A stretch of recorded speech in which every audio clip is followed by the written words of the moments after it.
Aujourd'hui, 5 ans d'exploitation depuis le 12-12-2012, 130 000 voyageurs par jour, annuellement 35 millions de voyages, au total 157 millions, ce qui est exceptionnel pour un jeune réseau. Quand même, on a juste 5 ans, 40% de femmes, donc ça montre aussi l'attractivité, la sécurité entre guillemets pour ce moyen de transport.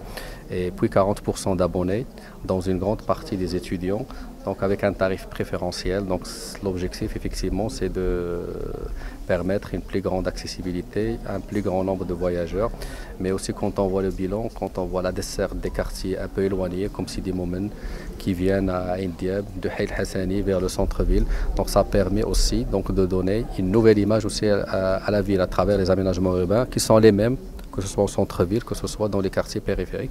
Donc ça permet de donner une nouvelle image à la ville de Casablanca. 2017, je dirais, donc déjà on a un contrat qui se termine bien, avec un bilan qui est exceptionnel. Donc effectivement, nous sommes satisfaits du bilan. Quand on arrive après 5 ans à 130 000 voyageurs par jour, donc c'est déjà très important.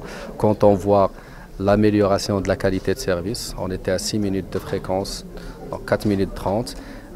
2017, ça marque aussi la fin du contrat actuel avec Casatram et le démarrage demain du nouveau contrat. Donc avec le même exploitant, donc suite à appel d'offres, donc on a la même société. Mais ça c'est transparent pour l'usager. L'usager ne va pas observer qu'il y ait un changement parce que demain, en fait, le contrat démarre demain. On aura les mêmes tramways, le même tarif, les mêmes agents, la même qualité de service, sinon mieux. Donc en fait, il n'y a pas d'impact, je dirais, sur l'usager. Donc là, c'est derrière, c'est juste les aspects contractuels qui sont en cours. Le nouveau contrat, il a une durée globale de 12 ans avec des tranches fermes et des tranches conditionnelles. Donc la tranche ferme, c'est la ligne 1 parce qu'elle est déjà en service. La première tranche conditionnelle, donc c'est au moment de la mise en service de la deuxième ligne. Donc il y aura exploitation des lignes 1 et ligne 2 et progressivement avec l'entrée de la mise en service des autres lignes. C'est pour ça que je dis c'est 12 ans globalement.